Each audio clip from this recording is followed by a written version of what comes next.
Here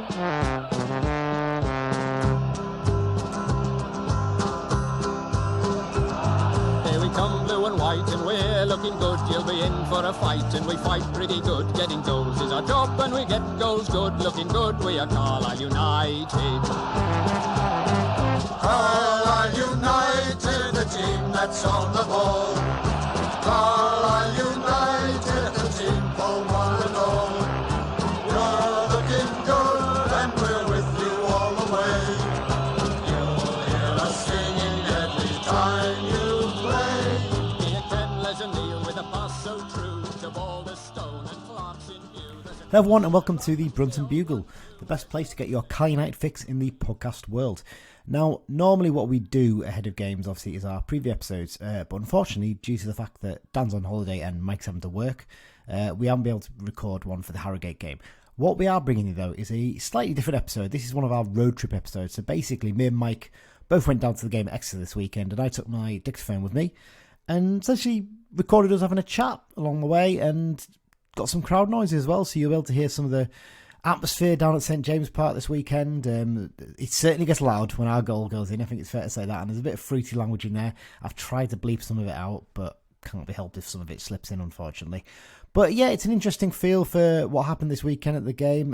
I hope you enjoy it. If you don't enjoy it like the normal episodes, that's fine. No worries. This is just something a little bit extra for you, basically, because we haven't got a preview for the Harrogate game.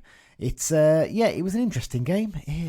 Plenty of positives to take from it, as I'm sure you'll hear from when me and Mike have a chat. But here you go. This is this week's episode. We'll be back later this week with the usual preview for the Walsall game. And then obviously next week we'll be back with the usual episode as well for the Shrewsbury game. So here you go, and hope you enjoy the episode.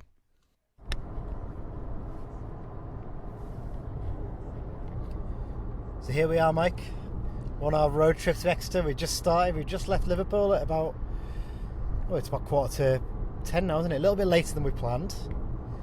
4.5 hours or so to go. Longest trip we've done actually by car, isn't it, for football? Yeah. I think the other furthest one was Northampton, which I don't remember the score, but I remember that we got 60 miles to the gallon. That's all I remember. We did warn you, everyone, that he was going to get a mentioning of his fuel economy nice and early on today's episode. But I think actually Stevenage might be a little bit longer than Northampton, I'm sure. Oh yeah, we did drive to because I think we lost that 3-0, so that was like a repressed memory that you've just dug up, so thanks for that. That was the Farman game where there was a fella in the Carlisle end who, for the whole game, in the second half when Farman was in the net in front of us, just kept shouting, Farman! Literally like that. I had a decent shout during that game as well, because one of his kicks went straight out for a throw-in, and I just shouted, looks like you kicked it too far, man. And it got a few little chuckles. I was quite impressed with that. I've left a gap in there so I can do the tumbleweed or the drum roll bit there. But yeah, so I mean, are we travelling with a bit of belief today, Mike, or are we just doing it to go and tick off a ground? Well, I think, Exeter have got some draws against some pretty rubbish teams in this league, and I hate myself for this. I get optimistic and I'm thinking, any game that's a draw, the opposition could easily nick it, but I do this all the time. I get optimistic and then we're 3-0 down after 20 minutes, so I guess we'll see, but if the worst comes to the worst, it's a new ground ticked off for me. I think every fan has to do a long distance away trip like this once in their supporting life, don't they, really? There's something it's almost like a rite of passage, isn't it, doing something like this? Yeah, and it's all about ticking off as many grounds of the 92 before we get kicked out of the Football League as well. So yeah, that is a big element, isn't it? I think this is I said last night on Radio Cumbria, my third, but I think that's actually my fourth. I think I first went probably about 20 years ago. Probably the same one Paul Neaton mentioned on the radio that was 1-0 defeat. I just remember it being pretty miserable. I don't think I've seen us win there. I think I've seen us draw, maybe. I think a draw and 2 defeats so far. I'll check that later, but yeah. It's a long way to get. I mean, they're a good side, aren't they, Exeter? Yeah. And we said this before, they're a club that we need to look to almost emulate. Yeah, definitely. like you were saying on the podcast on Friday's episode, just they've got the money in and they're reinvesting it in the right areas. You know, they're getting the new training ground, and they're not afraid to spend some money on their academy and stuff like that, and even spend a couple of quid to bring in a prospect that they could then sell on. Whereas we just don't really do that. We just sort of stow money away for a rainy day, really. And to clear those debts. Yeah. The sooner we get those debts cleared, the better. That's the problem with us, isn't it? And yeah, you're right. And people might look and say, well, look, they've been stuck in this division for a while, but they're building a future there that they can actually work with. And that's the thing that stands out when you look at it. But yeah, long day ahead of us. Hopefully a decent result. We'll have to wait and see. So about 40 miles or so away now, aren't we, Mike? We've well down the M5. Not a bad journey so far, actually, is it really? Yeah, Gloucester Services is massively overrated. It's basically like T-Bay on steroids. I love T-Bay, but it's a little bit too big for me and a little bit too posh, you almost think. But what is that sculpture there? Wow. Sorry, that was a bit weird. We're passing I'm not sure exactly, Sydenham, and there's a huge like Wicker Man style structure right by the motorway. How bizarre. Let's have a little chat about away days, Mike. In terms of away days, what would you say your top 3 favourite away days to do are? See, purely from a sort of biased perspective, because it's easy for us, Tranmere is always a good one. I knew you were going to say Tranmere. And I quite like, I've only been once, Leighton Orient's a good one. I mean, what I find weird is it's easier to do some of the London based ones than like some northern based ones because of the train and stuff. And then third, I don't know, I'd maybe go Hartlepool. I think that was an alright day out. I'm never that much of a fan of Hartlepool. I don't know, I mean, the times I've been, I've not really been to pubs beforehand. I've generally got there later and gone straight to the ground, or I've been in the press box, and I don't know, Hartlepool's never really appealed to me that much. Maybe for the younger fans it appeals a bit more, I don't know. If I was going to pick my top 3 in no particular order, I'd go Leighton Orient as well. I've done Leighton Orient. I think Leighton Orient's one of the ones I've been most times. I think Tranmere is actually the one I've done the most. No surprise there, obviously. Yeah, Leighton Orient's a great one just because you get a train straight into London. You can go and have a few pints somewhere in the centre of London by Euston, or you go down to Liverpool Street Station, have it there. And you just hop on the tube, don't you? And you're straight up there. Walk down Leighton High Street. A couple of really good pubs there. Visit the Coach and Horses, I think it is. It's a good one. And then, go down to the ground, and it's kind of, it's not exactly like Brunton Park in that sense, but it's kind of like Brunton Park in that there's old bits of it, where you put the away fans. There's older. But there's quite a lot of modern bits, and the press box there is fantastic. The view you got up there, see all of the pitch, it's brilliant. Other best ones, I really like Morecambe. I think Morecambe's a really good day out because you can mix it up, and you can go to Lancaster, can't you? Have a few pints at Lancaster. I think it'd be easier to list away days that we hate. Well, maybe we'll do that one next. But yeah, I like Morecambe. I think I've just got used to it basically because it's quite an easy one to get to, and because we have a big following, it's always a decent day out. And yeah, Morecambe's good. The only pain bit of that is getting from Lancaster to Morecambe with the the little shuttle train basically that runs. It's not the best. Other one in the 3, Walsall's not bad.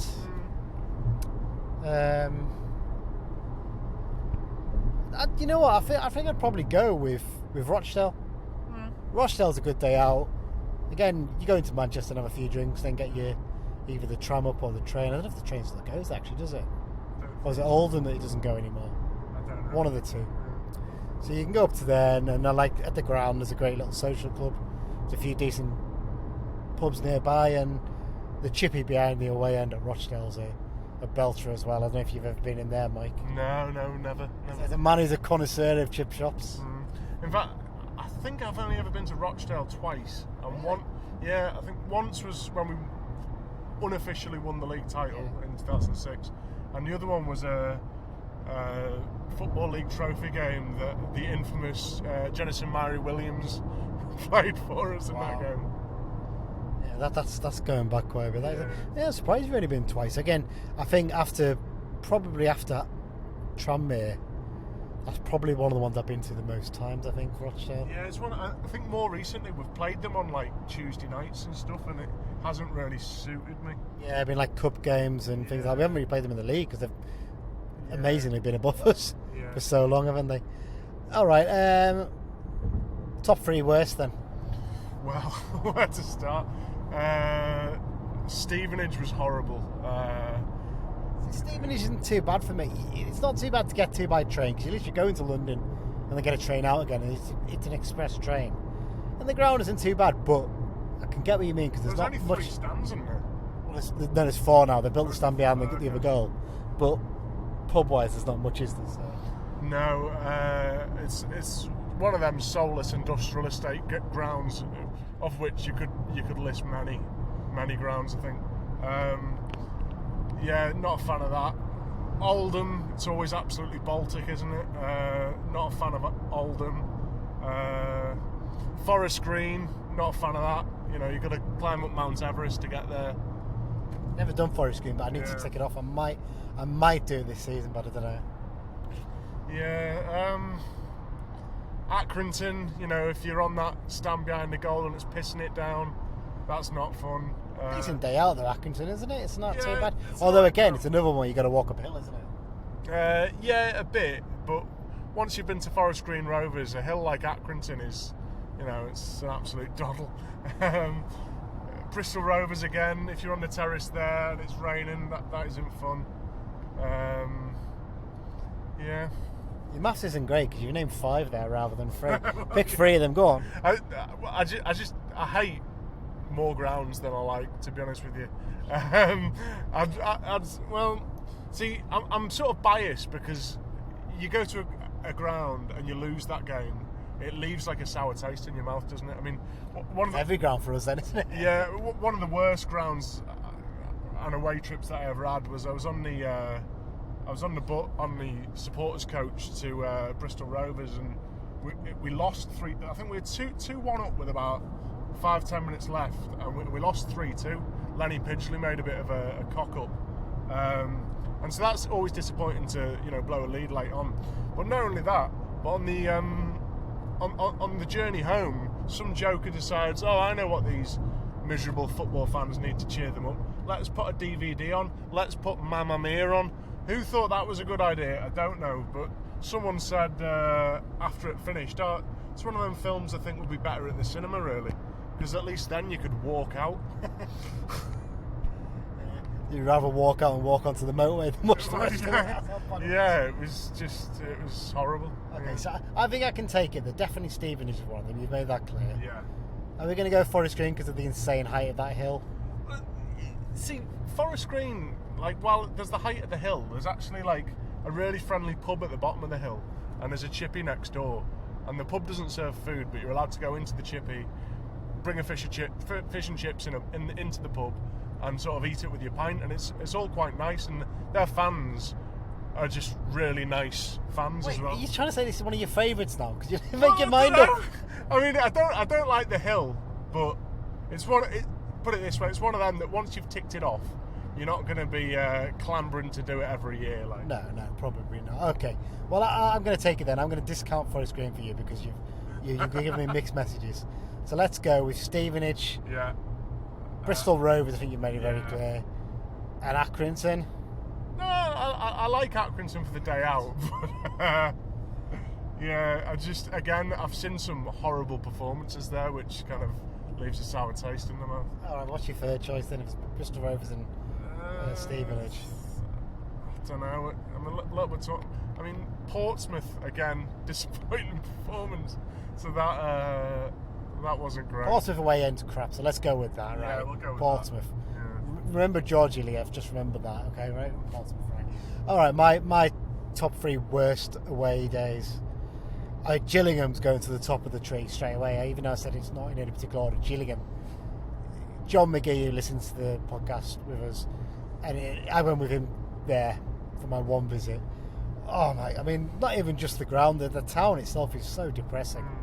We literally got out of the station from London, and we walked out and onto the high street. And I know people joke about British high streets now, just charity shop, bookies, takeaway. But literally, that was every three stores was basically that. It was just a complete cycle of that. Absolutely awful. Like I would genuinely would never have any urge to go back there unless it was a game where we were potentially going to win promotion. And if everyone, some of the pubs we went in were awful. We got talking to some Geordie guy in the pub who had some, quite frankly, horrendous reviews on the world, and we could not have got out of that pub any quicker if we tried. We couldn't find anywhere decent to eat in town. It literally was just rubbish takeaways. So then we got to the ground, and oh my god! I'm sure you've seen the photos, Mike. Yeah. A temporary terrace, the kind you see at golf tournaments and stuff like that. It's been there for 25, 30 years. Absolutely ridiculous that they've been allowed to do that. They clearly never replaced it in that time either. It's just awful. And obviously if it pees down, you get soaked. I think it's not as bad now because I think they've moved the fans into one of the stands on the side if there's a smaller allocation. But it just not a good experience at all. So Gillingham leaves a bad taste in the mouth. I can't remember if we drew or won that game. I seem to remember Matty Robson got sent off. That's one thing that sticks in my memory. Just a bad day out. It rained as well, so it just didn't help. Where else is bad? Scunthorpe's bad. Yeah, Scunthorpe. No. Let's park that one for now. Scunthorpe's not great. Okay. I'm struggling. I had one in my head a minute ago and I can't figure it. Let's go back to Scunthorpe then. Okay, Scunthorpe. It's just, for a brand new ground, it's just dreadful. Absolutely appalling. You've got to, like, behind, it's designed as an all-seater, well, except the terrace behind the opposite goal. But the away end, the seating, there's no leg room at all. And the concourse bit behind the back, it's a death trap, isn't it, basically? Yeah, and again, just the area of the ground. It's one of them soulless sort of retail park estates, isn't it? Not a fan of that. I mean, it's weird for them because I think they've had like 2 or 3 grounds in the time that we've been at Brunton Park, and they're looking at getting another new ground, aren't they? Yeah, they are, and I'm not surprised really because it is, even though it is only 30, 35 years old, it's already starting to look quite dated as a ground when you compare to some of the new builds that are made. And I've been in the press box a few times there, and like you get to see all the corporate facilities and things like that, and they're okay, but they're nothing special. And I can imagine they'd probably want something that's going to bring a bit more money in that sense. I have to say though, with you mentioning the concourse, then actually the worst concourse that I've ever experienced at a ground was Goodison Park. Goodison was horrendous. Yeah, but as a day out, I really enjoyed Goodison because it's a proper old-fashioned football ground, and I can't wait till they get their new ground as well, because that's going to be an incredible ground to visit, really, in terms of where it is location-wise, right on the banks of the Mersey, and it doesn't look like any other new build, does it? It looks like something completely different. So that's one to look forward to. I've remembered what it was now. Colchester. Colchester's up there as one of the worst because it's as an actual ground, it's not too bad actually. As a modern ground, the concourse is okay, and your view from the seat is fine. There's plenty of leg room, but it is literally about 3.5 miles out of the centre of Colchester. You have to get a shuttle bus to get there if you're going by train. If you drive, I suppose it's not as bad, but it is just so. I mean, I'm always a bit funny when people say, "Oh, it's a soulless concrete bowl and stuff." For me, fans can make a ground what it is. Look at Brentford's new ground. They've made it nice and tight and compact, and it holds 17,000. Yeah. And the atmosphere sounds incredible for their games in the Premier League so far. So the fans get what can make it. But if you put it in the arse end of nowhere, with Brentford's new ground, the transport links to it are going to be fantastic because it's in London. It's right by a railway line, of course. There'll be bus routes there. They have to get a shuttle bus from the centre of Colchester, and it just felt like. It looked to me like for the Colchester fans, it was just a chore to go up to the ground. And I know Leia Road was an absolute dump, and they had to move. But you just sometimes you think, have a think about where you put in the ground. Except you're not going to be able to put it right in the centre. It's why it's almost one of those things. You can understand why we wanted to leave Brunton Park, but as a location, Kingmore never felt quite right. It's one of those ones where, okay, there's other locations that are far out of town, but they feel like they're still close to places and close to people. Yeah, but I mean, I've said before, Carlisle as a city, there's not a lot of places that I could think, oh, you could plonk a ground there. Do you know what I mean? And maybe we need more space than a stadium. Like, I wouldn't mind a whole like stadium / training facility. Yeah, that's what complex, you need. You know. Yeah. Yeah, it's interesting. I mean, when the whole Blue Yonder thing started, 10 years ago this week. yeah, I was sort of against it. You know, Brunton Park is our home, and I'd much rather, you know, we've got that sort of good sort of city centre, but also easy to get to from the motorway kind of thing, that not a lot of grounds have, and I didn't want to be one of them soulless retail park grounds, but we have to move, don't we? The flood risk and all that. That's the thing. Back then, it was a once-in-a-lifetime flood we'd had 5 years earlier. Yeah. Now, we've had 2 of those in the space of a decade, but pretty much. Exactly. Can't take the risk anymore. No, exactly. But like I say, where would you plonk a ground in Carlisle? That's the thing. Yeah, that's the challenge. Honourable mentions I've got to give to. Back in the day, it would have been Exeter for the away end. Awful. The view was appalling. You could barely see a thing. But now it looks a lot better. And I'm quite looking forward to seeing what it's like today, actually. The ground and the setup around there.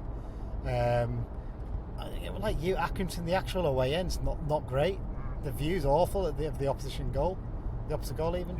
Yeah. In fact, Sutton, the view... Do you know what? I was going to say Sutton. Sutton is an actual ground, and even to get to, I want to really like it as a London away day, but it's not a good day out, is it? No, and you basically, like, even if you're on the back row, you're barely level with the pitch. You struggled to see the goal the goal line behind your goal. Yeah, we couldn't tell if one of the goals had gone in, really, could we? Yeah. It was that bad. Yes, Sutton's not a great one. I mean, Crawley's okay as a ground, but again, a bit of a pain to get to, isn't it? An honourable shout for a good one would be Crewe. Crew's a decent shout. Recent years, we seem to always play them on like a Boxing Day or a New Year's Day when like you can't really get the train and stuff, and that's been a bit disappointing. I do miss Bury as well. Bury's an away day was a decent one as well. Yeah. In fact, I was in Bury the other day, and they've still got a big sign as you're coming in saying Bury FC next opposition, and it's just blank. So tragic, that, isn't it? Really, it's quite a sad thing to think of.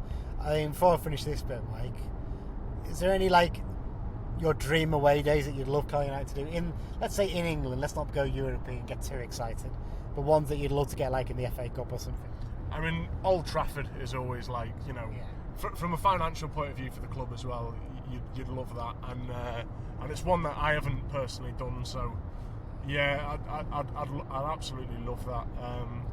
I've done Old Trafford 5 or 6 times, I think, and it is one of those proper old school ones, and even though it's a little bit out from the centre of Manchester, there's plenty around it, and I would love to do that as a fan. I did the Etihad the other week, which was a decent day out, but it's a new bowl and it's sort of still developing, and we arrived a bit late, which didn't help as well. Traffic can be horrible with the Etihad as well, like after a game. Yeah, I mean, for me, Tottenham's the one I want to do. Yeah, that'd be a good one. We know our friend Johnny went there the other week for the NFL, and he said it's genuinely the most incredible stadium he's ever been to. Yeah. So, hey, let's hope Big Shrewsbury next week and Tottenham away in the cup. I'd love that. I mean, in reality, it could be next season playing Maidenhead away or whatever. Maidenhead, Altrincham, AFC Fylde if they get promoted. Yeah, and some even more exciting games in the FA Trophy to think about. I mean, AFC Fylde will feel like Cockermouth away, genuinely. That's the kind of size of town that Fylde are based in, but... Yeah, and not a nice one via public transport, really. No. Well, here's hoping that today's the start of the journey away from that being the destination next season. Yeah, you know, fingers crossed. You know, like you said, you know, we lost our unbeaten run against some terrible team, Langland, you know, near the bottom of the table. So why can't we be that terrible team that's near the bottom of the table to end Exeter's unbeaten run? Let's hope. Oh, Jesus, nearly hit a car. We've just got to Exeter. We're trying to get parked up in a car park in the city centre. It's a multi-storey one. And some idiot is in a huge car. He's done it. He's utterly incapable of lining his car up properly. I'm scared of fucking this up now. Nailed on, Mike's not going to get it right now. You got to take a right swing at this, I think. Oh, bloody hell, he was in a hurry. Oh. This is chaos. This is the most badly designed car park I've seen in a long time. And Mike's done it in one. There you go, there's an expert. Although the turn after you get through isn't great. Car park full. What? They'll tell us the car park's full. So we're going to wait for that car to get out. Oh my god, this is chaos. I thought I'd done it. I've done the hard bit. This is a great trip, this isn't it? I like that big terrace behind the goal though. You don't see enough big terrace.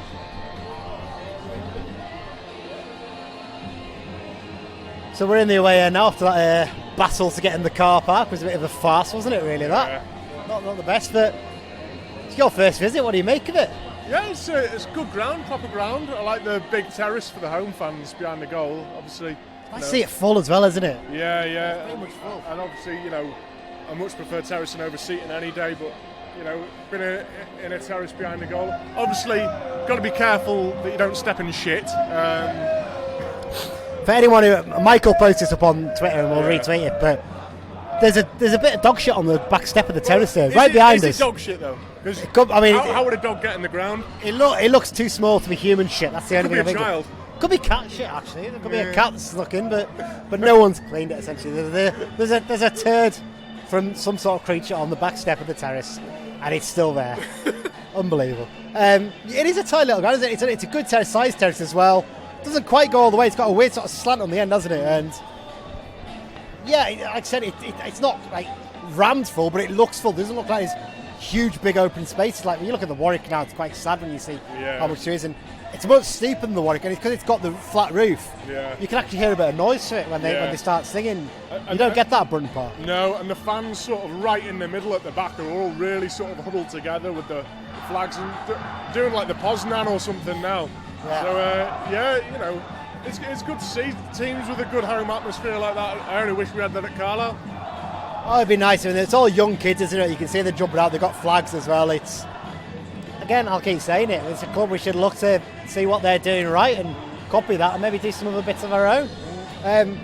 To our left, we've got the Stagecoach stand. The Stagecoach Adam Stanfield stand. It's named after their former player who sadly passed away far too young. Weird, isn't it? Because it doesn't go the full length of the pitch. It kind of looks like it's almost like a temporary stand, but it's exactly what they need. It fills the space. It used to be an old rickety wooden stand there, so it's very different. And on the other side, you've got the older stand now. I think it probably would be the main stand where the press seats.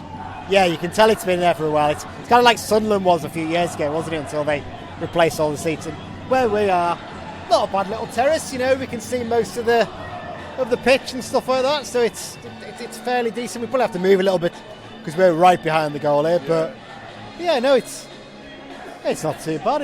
And a free cup of tea as well from Exeter. Very nice little touch. That first 100 people through got a little voucher for a free cup of tea. And as we're driving, we can't drink anyway. So nice to have that. But at Carlisle, we're very generous to other teams in that we give them all 3 points. So well, let's hope Exeter are a little bit more generous as well today than they have been.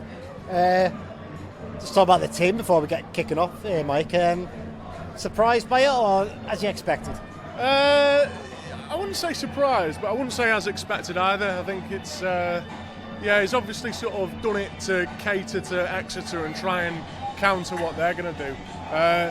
By the way the players were warming up, I mean, obviously you're going to be listening to this after the game and it's all hindsight and all that, but it looks like it could be 3 at the back. Don't know. We'll have to see. Mellor, Whelan and McDonald were all practicing sort of headers, whereas Armour wasn't with them really. They were working with Skelton on something, so that might just be something of nothing, might be looking a bit too much into it.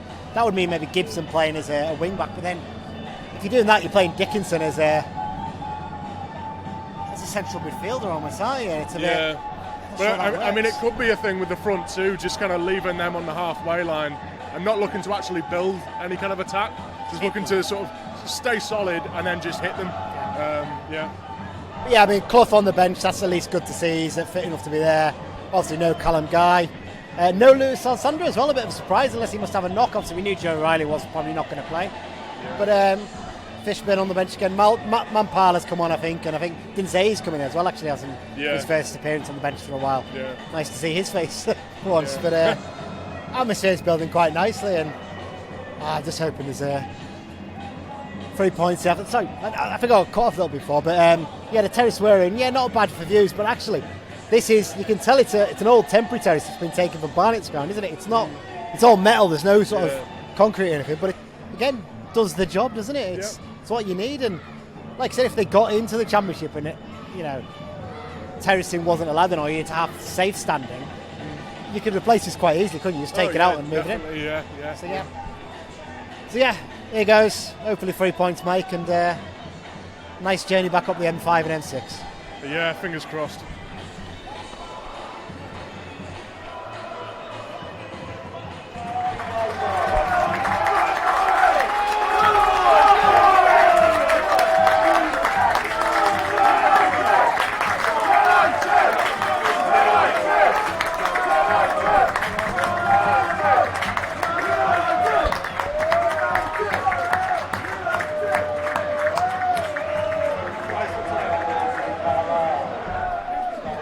Teams have come out, there's a group of lads who've turned up, I think we're on a stag do or something, and they stood right in front of my flag.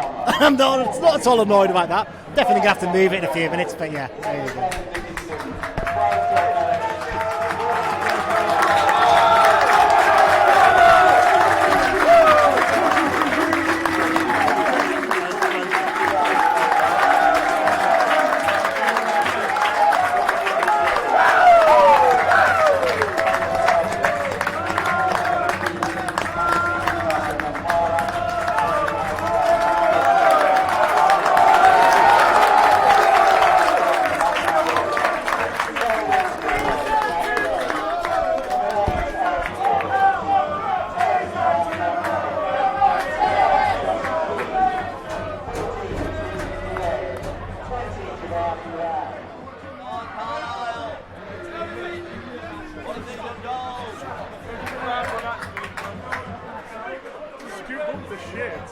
Throw it at the referee if he makes a bad decision.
Abrahams looks so much more up for it today. It's weird, isn't it?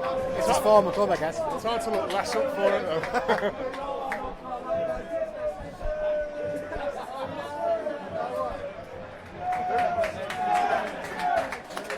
United!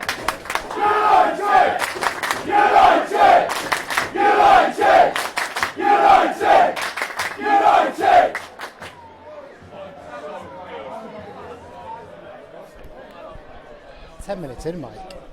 I'm not overawed by Exeter so far, are you? No, honestly, I think we've been the better team so far. Exeter have been playing a bit more direct than I'm used to seeing. But yeah, we'll see how things go. We're looking to be hit them quick on the counter, aren't we? Yeah. Actually, Abrahams and Young have started quite well today, haven't they? Yeah, they seem to have a little bit of an understanding together as well. So hopefully we see more of that. More passes now than ever strung together in the beat.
I reckon it's George Wyer's cousin thing again.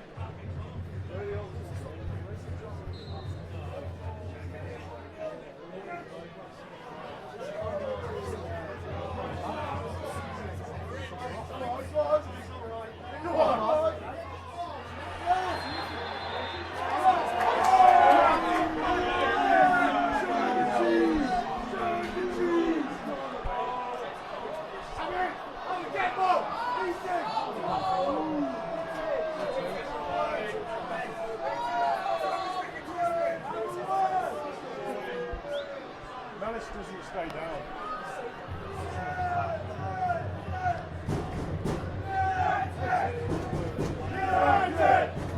United! Oh, kidding. Red card, John Mellish.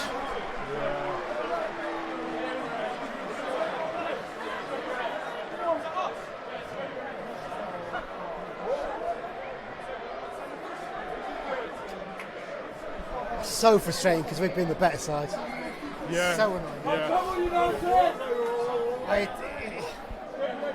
It does look like he lunged in a bit. I don't know. I mean, it looked like they won the ball off him, and he was stretching for. I mean, we're at the other end. It's hard to comment, but he stayed down for a bit, and he doesn't normally stay down. It looked to me like they both lunged in a little bit. Yeah. Mellish is the one who's caught him. He's going to get sent off. But you know, if you both lunge in and both do the same thing to each other, you're always going to be the one worse off if the other guy's John Mellish, aren't you? So. The problem here is we've already brought on a midfielder to go left back. Young looks like Young's going to left wing and Dickinson into centre. So. Yeah. I'll take a point now. I would bite your hand off for a point right now. Not wrong with him, the shit house.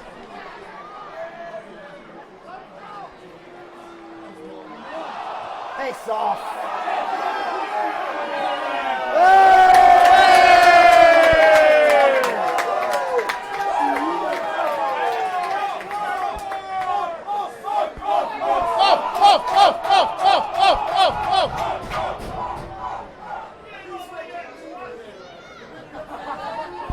Just got to shit house our way to a point now, haven't we? That's the verdict.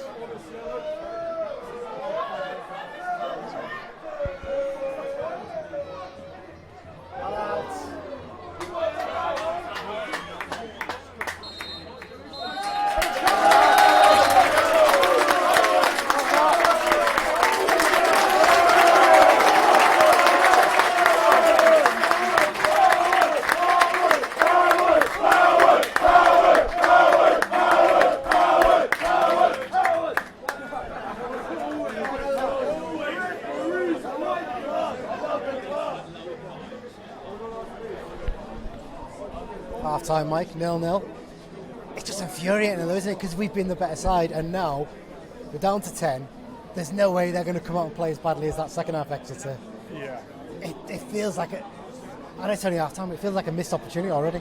Yeah, definitely, and they're going to be, certainly from 60 minutes onwards, they're going to be throwing quite a lot at us. It's going to be kind of like the Alamo, isn't it? We've just got to dig in deep and hopefully salvage a point. I think, in a way, Exeter might be frustrated with hindsight that we get the red as well, because we were going out trying to win the game, and that red card means that we are just going to dig in deep now and settle for a point. And if we do get a point, I think Exeter will think, oh, if they still had 11 men, they could have nicked it as well. It's a fair point, that. I mean, it started the game really well, and then, like you said, we've been the better side. They maybe had a couple of decent chances, but both Abrahams and Young have linked up really well. Abraham's best game for us. He's worked his bollocks off as well, hasn't he? He's really worked hard, and that's what we want to see. You know, every week we've got to see that. Yeah, exactly. You know, and that's what we haven't seen. And you know, I've said before, you can excuse lack of ability at this level sometimes, but you've got to at least put the effort in, and that's what he's doing today. And he seemed to link up well with Young, and we've had a few moves that have just been that sort of one pass. Oh, if that pass had made it, you know, we'd have got a goal or we'd have been in there. But yeah, I think now it's just digging deep, isn't it? Yeah, I'm just watching the picture, and it looks like the groundsman's trying to tell the players where they can warm up. It's ridiculous. Go and warm up where you want, lads. Yeah. Sod him. Yeah.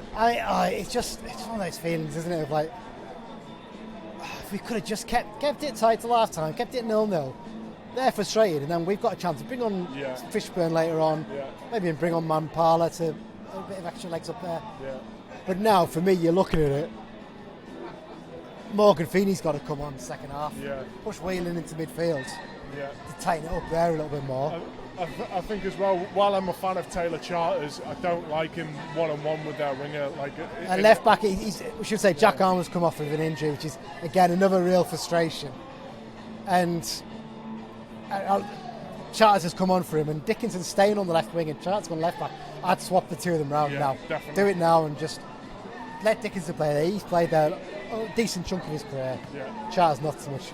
Yeah, like I said, I'd bring on Feeney probably for Young, a little harsh on him, but I think it'll probably stick a little bit better with Abrahams. Yeah. Keep it tight, and then maybe later on you can bring Fishburn on with 10 minutes to go and have a little go at them maybe. Yeah, definitely, yeah. It's one of those ones, that Mellish red card, and I said to you straight away, oh, this doesn't look good. And your first thought was, oh yeah, Mellish stays down as if he's injured. I was like, no, I think he's going to get sent off here. Yeah. And the ref got his, look more like orange card, mate, isn't it? It's very bright red card out, and he's off, and there wasn't a huge amount of complaint from him. Well, by all accounts, the people who are watching and I follow, it was absolutely a red card. Like, there's no debate. Obviously, we didn't see it that well, but yeah, and it's mad really that that's his first sending off. The way that he plays, you'd think that he'd have picked up a few more by now. But he was, you know what? He was putting in again a really disciplined performance. He was sitting there, he was doing his job, he was keeping it tight. Yeah. And the one time he decides, right, I'm going to bomb forward, he lost the ball. It goes loose, and it looked from here like they both maybe jumped in a bit, but it looked to me like Mellish was the one who caught him. Yeah. And that's the problem there, basically. So. Yeah, it does. What do you do second half then, mate? Second half, I think, like you say, maybe take off Young, bring on Feeney, just keep it really, really tight and do the sort of lone striker, hit him on the break, get him behind kind of thing. Have that striker as Abrams and tell Abrams, I mean, maybe this is what Millen's done. Maybe Millen has said to Abrams, look, you're playing for 60 minutes. Give everything for them 60 minutes. Don't keep anything left in the tank and we'll take you off. I don't know, maybe he's already said that. But yeah, that's what I'd like to see. And then bring the fish on 60 minutes or so. I've noticed Clough's not out doing the warm-up, is he? He's still in the dressing room, so you wonder if maybe that's the change. And yeah, maybe not the change. It'd be an unusual one. No, I'm not sure I do, but he'd be brave. It'd be a brave move if he does come on. But it just feels like, I mean, it's one of those ones where you maybe look at it as a free pass almost, don't you? You're playing a team in third, the best team in the division on form. But we look like we could beat them. It's I mean, this is my first game under Millen, and it's a completely different team to the one that I last saw, which was in the Oldham home game while we were in that caretaker period. I mean, heads maybe seemed to drop a little bit when Mellish got sent off. But yeah, hopefully, you know, we can just keep it going, keep doing what we're doing. Like I say, bite your hand off for a point.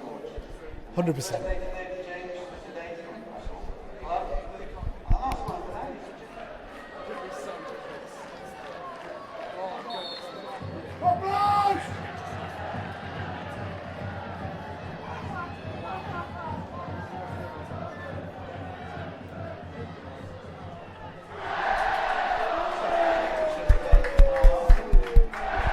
Young coming off. Very much argument there, isn't it? I don't know if Whelan might move into midfield a little bit. That's not really the idea, is it?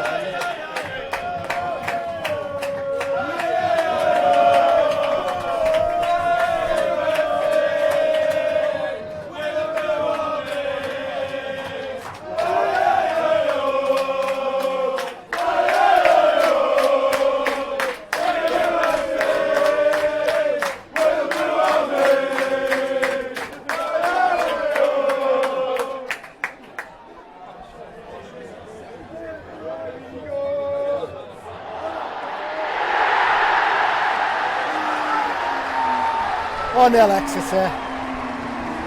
Long range effort. I think Howard's saying. I don't know what it was.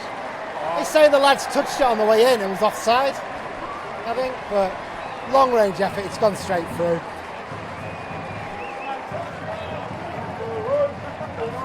This ref's not going to give us much today, is it? No. Again, it's hard for us to really see what happened. It looks to me like the lads touched it. Our players are arguing the case, like, so.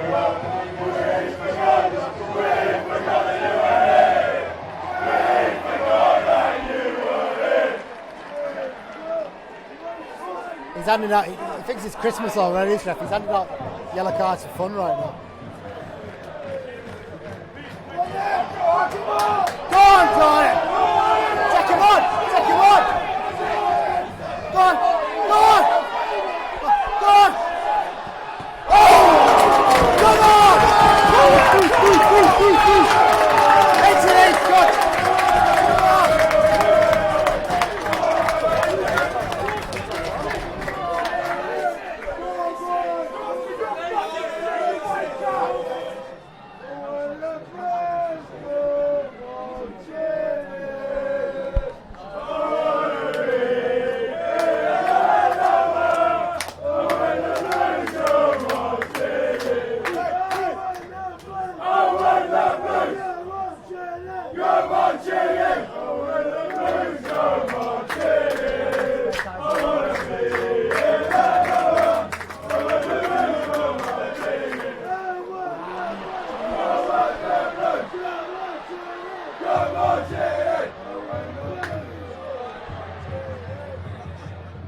That's 2-0.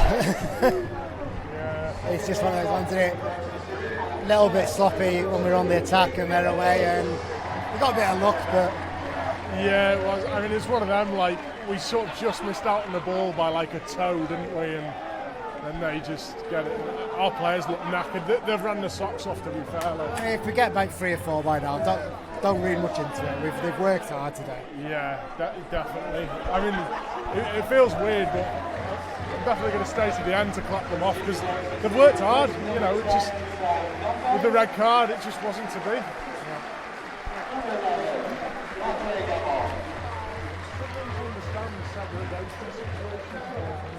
Placing number 14, Chris Abrahams from Harrogate, number 25, Sam Fishburne. Come on, Sam. Feed the fish. Go on, Jordan. Go on. Legs. Legs, well done. Play. Come on, Brennan, run in. Go on.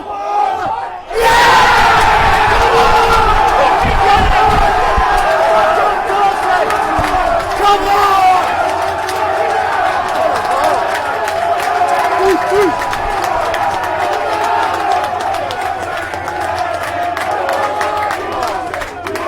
2-1. I've just seen us score a goal. Oh, tell you what, that's just good play all round. It was a slip from Miller, but Gibson retrieves it. He plays the ball into Charters. Charters plays a great ball over to Dickinson, who I thought he took the cross a little bit too early, but fair play, Gibson coming in and unmarked at the far post. But he was unmarked at the far post because the fish was bombing in at the near post. He had 2 men with him. That's why Gibson was unmarked. Yeah, brilliant. No arguments there. We've given ourselves a chance here. Yeah.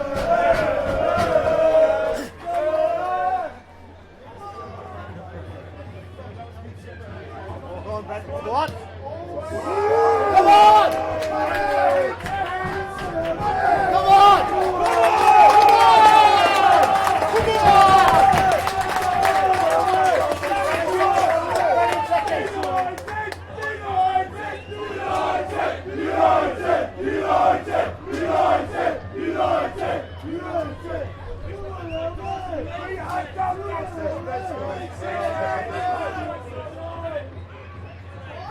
Oh, God!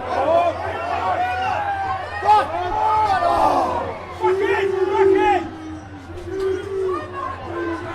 Oh! That was in. That was so in. Come on, Mark. Well done. That's it. Offside. Surely. Come on, Calvin. Come on. Go, Sam. Go, Sam. Go, Sam, lad. Come on, Red.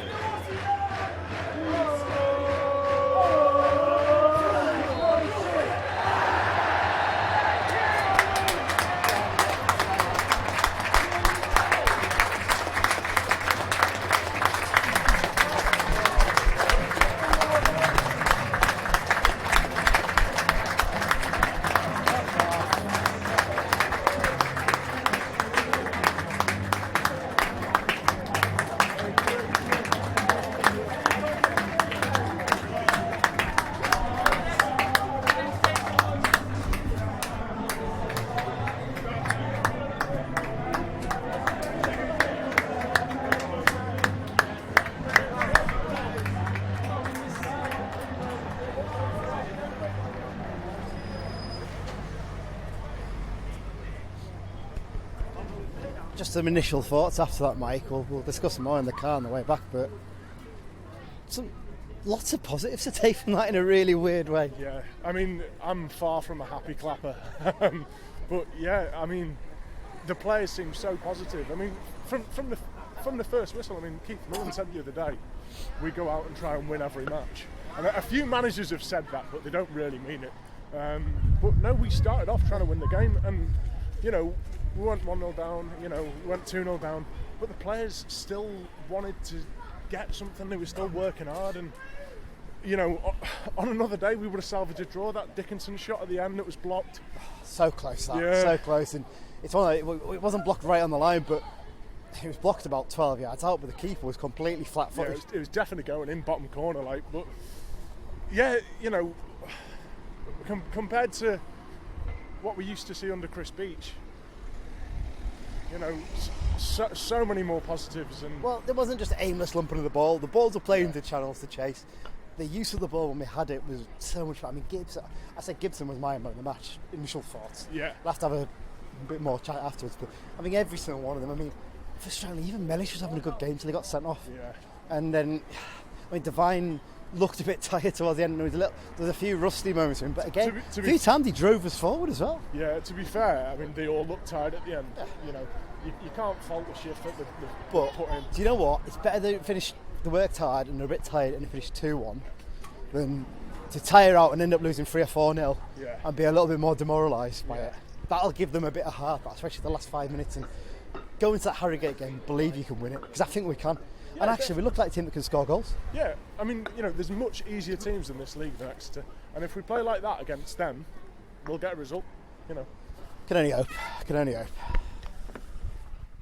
Well, Mike, we're sat at Taunton service now. We've had our McDonald's stuffed our faces because we haven't had a chance to eat since breakfast.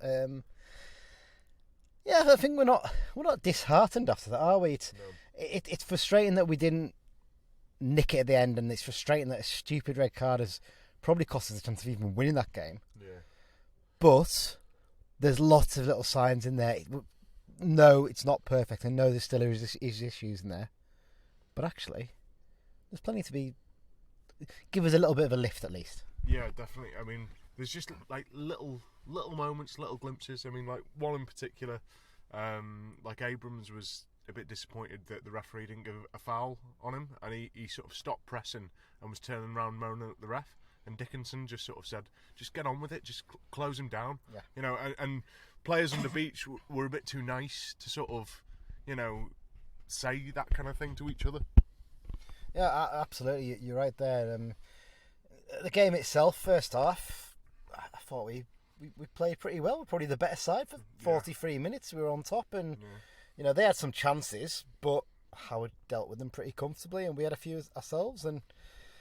And then the red card. We've got to talk about it. I mean, it's hard to tell for us because we were at the far end. Yeah. But as I said, speaking to you during the game and after the game, I said to you when it happened, I was like, "Oh, this doesn't look good." Now, your first reaction was you thought Mellis was injured. Thought, yeah, he doesn't normally stay down in things. And I was like, no, I think he might get sent off here. And then when the red card came out, there wasn't a huge amount of surprise at our end. There wasn't really any complaints from Mellish. No. It's ridiculous because it was the first time he really bombed forward. I'd say this again, he was quite disciplined in his performance. He was doing, you know, he's put a few misplaced passes, but he was generally holding his position and doing his job defensively in a midfield role. The first time he bombs forward, he does well. He gets away from a couple, but then a loose touch. You don't need to do it. You just do not need to dive in 2-footed like that in the opposition half when you're pretty much on the edge of their box. There's no concern. I don't get it. Yeah, and it'll be interesting where we go now on Tuesday. Obviously, I'm guessing that'll be a 3-match ban. I think it should be free because I think it's seen as violent conduct. I'm not sure it was bad enough to be more than that. So yeah, it'd be interesting where we go because obviously Riley's still injured, isn't he? Yeah, you'd imagine when Guy comes back in, doesn't he? That's one real positive to take. So, yeah, kind of Divine, to be honest. I mean, Divine could well be knackered, to be honest. Bring Charters in then. Charters look fairly fresh. Did okay and somebody came on, obviously. Or just like alter the formation and put Clough in as well. Maybe. Yeah, you could do possibly. But yeah, I thought we did okay, and another blow probably was Armour going off injured. He was having an alright game as well, and linking fairly well with Dickinson. It's him going off, and then Charters came on to play left back, and then obviously they then had the extra man, and he struggled a little bit at left back at first. And this is something that Lummy said on the radio, and actually full credit to Millen for this as well. He recognised that at half time, said let's switch it up, let's put Brennan, you go back to left back for a bit, and Taylor, you go into midfield, and we looked a bit better. And the goals, it's weird that they both come from us like having a bit of a go and trying to actually go and win the game, haven't they really? And the first one, Howard seemed to be losing his head a bit after it went in. I think he was suggesting that maybe that the lad who actually put it in was offside, because the suggestion from reading the Exeter fans online is that the shot actually went in without anyone touching it. But I think Howard seems to be claiming the lad who touched it might have been offside. No flag went up though, and it's just a bit frustrating. Even if he didn't touch it, surely that's interfering with play. I think you'd have to actually make a move to the ball or something like that. So yeah, frustrating that one. And then the second one again, we're actually going forward, and I go, and I think as you said, Divine just doesn't quite get to the ball. They nip in, they're up the pitch, in a couple of passes and they're at us. And there's no point of sitting back on a game like that. We've got to try and have a go, and that's where the credit should be given to Millen and the team. And the subs then, Feeney came on, and we went to a back three, didn't we? I think it was more sort of Mellor. No, in fact, sorry, it would have been Feeney, McDonald and Whelan. With McDonald on the left, Whelan in the middle. And then you had Dickinson playing as left wing back and Mellor as right wing back with sort of midfield free of Charter, and Gibson, obviously Abraham's a front. Abraham's, we've got to give mention to him. That's probably the best we've seen him play. Yeah, absolutely worked his socks off. I don't know if Millen has said to him, look, you're only getting 60 minutes, so give you everything for those 60 minutes. Because he wasn't leaving anything in the tank, was he? Do you know what I mean? It's his former club, so you do wonder if that. Yeah. But you also wonder if he's maybe been told, okay, you need to start showing a bit more to the fans as well, because I can see you working. Because Miller might look at the stats and say, it looks to me like you're working hard, but actually, when you watch the tapes, it doesn't really look that way. But he worked hard. He had some lovely touches, some lovely little pirouettes on the ball as well. He worked tirelessly once the red card was given. And same with Brad Young as well, to be fair. He worked his socks off. He looked knackered on when he came off, didn't he? Yeah, I mean, to be fair, there's not one player that I'd say didn't work their socks off. They all did. And I think this whole sort of let strikers tire out defenders for 60 minutes and then bring Fishburne on, I think that's the way forward. I think. It worked today. It definitely worked today. I mean, Sam came on late on, and he didn't look out of place. He won his headers, and he was causing a few problems, and they suddenly had a target to worry about. And obviously, the goal for us, I mean, that comes from... Tell you what, it actually comes from all the way back in our own half. I think Gibson wins the ball really well. In fact, it might even be Mellor. I think Mellor did really well to win the ball. Gets it to Gibson. Gibson plays it inside to Charters. Charters does well to hold off his man and actually plays a good ball out left to Dickinson, doesn't he? That ball by Charters, it was so good in so many ways, because he kind of floated it to Dickinson, and rather than sort of smash it at Dickinson, he floated it, and it just sort of gave our players that bit more time to get forward, and sort of gave Dickinson that bit of time to sort of compose himself and see what's going on the pitch before picking it up. Yeah, well, he took a touch, Dickinson, and then I thought he maybe take another and try and get to the byline maybe, but he whipped an early ball in, and you spotted this, and I think it's absolutely right. Fishburne goes to the near post, and he drags two defenders with him, because there's a big lad on now, and they must know a little bit about his threat. And Gibson was completely marked at the far post, and to be fair, it's actually a really good finish because it bounces right up in front of him. He does really well to control it, and our fans go crazy, and we start to believe then. And that chance at the end, there was a few scrambles. Fair play, we had a go. We really had a go to get the equaliser, and the ball fell to Dickinson on the edge, just outside the box, and he hit a low shot, and it was going into the bottom corner, the keeper's bottom left-hand corner, and the keeper was flat-footed. He wasn't getting to it, but a defender just put his foot in and gets the block in, and if he misses that, it's 2-2, and we're all going mad. But the final whistle, I know that everyone talks about, happy clap, you shouldn't clap on to defeating that. You know what, they deserved it today because they worked their backsides off, they really did. And what they've got to do now is not be disheartened, and that's what they won't be after this, hopefully, because Northampton, that was the issue, wasn't it? They would have been disheartened thinking 3-0, we've been battered, we've barely threatened. Today, we had more shots on target than them. We had 6 shots on target out of our 11 to their 13 to their 4. Yeah, exactly. Yeah. It wasn't that impressive, Exeter, actually. I think they had a little bit of an off day, Exeter, but the thing is, even a little bit of an off day for them is probably better than most of our performances this season. Yeah, definitely. We were... Someone's car alarm's going off there. We were...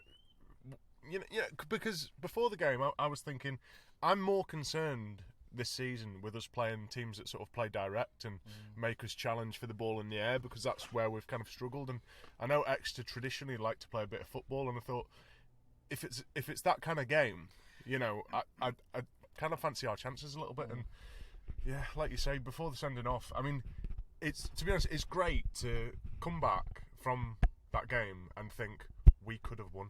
And I haven't said that after many defeats this season. Oh, think back to Sutton. That game, we conceded that early goal, and we never ever looked in it from that point, did we?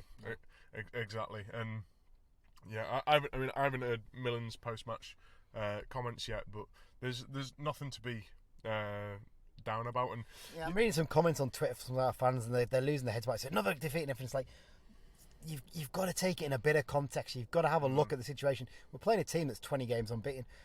And as I said, even though they had an off day, they weren't awful. They were still a decent side. yeah, And we pushed them. And take that. Harrogate's the big game now. Harrogate and Walsall are 2 big games, 2 home games in a row. Get 4 points out of those games, and suddenly you think, right, we're a bit more positive now. yeah, definitely. Like I said before, if we play like that against a worse team than Exeter, we will win. It's that simple. Yeah, definitely. Couple of other points before we go, Mike. Got to talk about the dog poo on the back step of the with dog poo, cat poo, human poo. We don't know. It was on the second to last step of the terrace, wasn't it? Yeah. Now, how would a dog get in the ground? Right? Could be a fox. Could be a fox. Yeah, I think it's not big enough for a fox. I think it's cat poo. Yeah, or a child. Wiggle his leg or something. I think we've talked about poo for long enough now, haven't we? Let's talk about those the group of fans that were in, about 20 of them in front of us. Yeah. I think they're possibly from Exeter University. They were Yeah. a group of them. One of them had a Carlos shirt on, but he was having to read lyrics from the internet for a chant which he made up. And the rest of them had some printed off Carl United crests on all their various shirts and on hats and things.